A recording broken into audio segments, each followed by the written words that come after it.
ஓம் நம சிவாயா. தென்னாடுடைய சிவனையை போற்றி, எந்நாட்டவர்க்கும் இறைவா போற்றி. இப்போ பார்த்திங்கன்னா, வாழ்க்கையில் நம்மளுக்கு நிறைய விதமான கஷ்டங்களை, துன்பத்தையும் அனுபவிச்சிருப்போம்.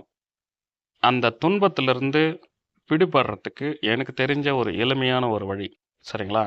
என்ன கஷ்டமானா இருக்கட்டுங்க.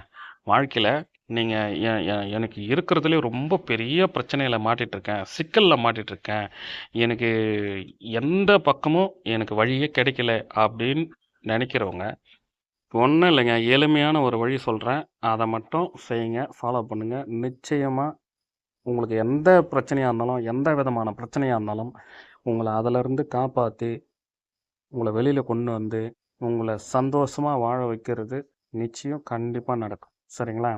அது என்ன பண்ணணும்னா, ஒன்றும் இல்லைங்க. அமைதியான ஒரு இடத்துல போய் உட்காந்துட்டு, மனசை ஒருநிலைப்படுத்தி, கண்களை மூடி, ஓம் நம சிவாயா, ஓம் நம சிவாயா, ஓம் நம சிவாயான்னு 108 வாட்டி சொல்லுங்க. அப்படி சொன்னாலே போதும், உங்களுக்கு இருக்கிற பிரச்சனைகளில் பாதி ரிலீஃப் ஆகிடுவீங்க. முதல்ல மனசு இந்த மனசு நம்மளுக்கு சமநிலையில் இருக்கும். அந்த சமநிலை உடஞ்சாலே நம்மளுக்கு ரொம்ப கஷ்டமாயிடும். புரியுதுங்களா? அப்போது நீங்கள் இதை சொல்லும்போது நம்மளை சுற்றி ஒரு பாசிட்டிவ் வைப்ரேட்டர், அந்த பாசிட்டிவ் வைப்ரேட்டர் நம்ம கூட அதிகரிக்கும், சரிங்களா? அப்போ அதிகரிக்கும் போது நம்மளுக்கு இருக்கிற பிரச்சனைகள், மனசோர்வு எல்லாமே விலகும். ஏன்னா நீங்கள் நினைக்கிற மாதிரி சிவபெருமான் நம்ம எப்பவுமே பார்த்துக்கிட்டே இருப்பார். நம்ம குழந்தைங்கள என்றைக்குமே கைவிட மாட்டார். ஒரு தகப்ப ஸ்தானத்தில் இருந்து நம்ம எல்லாரையுமே வழிநடத்தவர் கண்டிப்பாக சிவபெருமான் தான், சரிங்களா? அப்போது உனக்கு எந்த விதமான பிரச்சனையாக இருந்தாலும் அவரை கூப்பிட்டு அவர்கிட்ட நீங்கள் மனசார ஒரு வேண்டுதலை வச்சிங்கன்னா, நிச்சயமாக சொல்கிறேன், அது எந்த பிரச்சனையாக இருந்தாலும் அதில் இருந்து முழுமையாக வெளிக்கொண்டு வந்து உங்களை சந்தோஷமாக வாழ வைப்பார். சிவனை நம்புகிறவங்க யாரால் இருந்தாலும் சரி, யாராக வேணா இருங்க, சிவனை நம்புகிறவங்க இது வரைக்கும் கெட்டு போனதா சரித்திரமே கிடையாது. நான் இன்னமும் சொல்கிறேன், எனக்கே ஒரு மன கஷ்டம், எனக்குள்ளே ஒரு மனக்குழப்பம் வரும்போது கண்டிப்பாக அந்த தியானத்தை நான் செய்வேன். கண்டிப்பாக 108 1008 இந்த மாதிரி என்னால் எவ்வளோ முடியுமோ அத்தனை வாட்டி நான் செய்வேன். செஞ்சு முடிச்சுட்டு அமைதியாக உட்காரும் போது அப்போ எனக்குள்ளே இருக்கிற அந்த குழப்பங்கள்லாம் விலகும். விலகி நல்ல ஒரு சூழல், நல்ல வைப்ரேட், அப்போது எல்லாமே பாசிட்டிவாகவே நடக்கும்.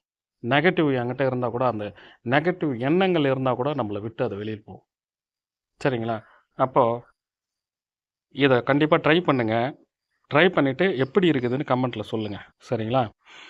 கண்டிப்பாக இது உங்களுக்கு பிரச்சனையில் மாட்டிகிட்டு இருக்கவங்க, இக்கட்டான சூழ்நிலை, எனக்கு ரொம்ப பிரச்சனையில் இருக்குது அப்படின்றவங்களுக்கு இது ஒரு தைரியத்தையும் ஒரு தெளிவையும் அந்த பிரச்சனையிலிருந்து வெளியே வர்றதுக்கு உண்டான வழிகளையும் கண்டிப்பாக சிவபெருமான் நம்மளுக்கு வழி காட்டுவார். எல்லார் போல தான் சொல்கிறேன், சிவனை மறுபடியும் சொல்கிறேன், சிவனை நம்புகிறவங்க யாரும் கெட்டு போனதாக சரித்திரமே கிடையாது. மனசார அவர் கூப்பிடுங்க, கண்டிப்பாக நம்ம எங்கே இருந்தாலும் நம்மளை தேடி நம்மளுக்கு உதவி செய்வார், கண்டிப்பாக நம்மளை வழி நடத்துவார், சரிங்களா? இந்த வீடியோ உங்களுக்கு பிடிச்சிருந்ததுன்னா தொடர்ந்து நம்ம சேனலை சப்ஸ்கிரைப் பண்ணுங்கள், லைக் பண்ணுங்கள், கமெண்ட் பண்ணுங்கள், ஃப்ரெண்ட்ஸுக்கு ஷேர் பண்ணுங்கள், ஆதரவு கொடுங்க. அடுத்த வீடியோவில் சந்திப்போம். நன்றி, வணக்கம்.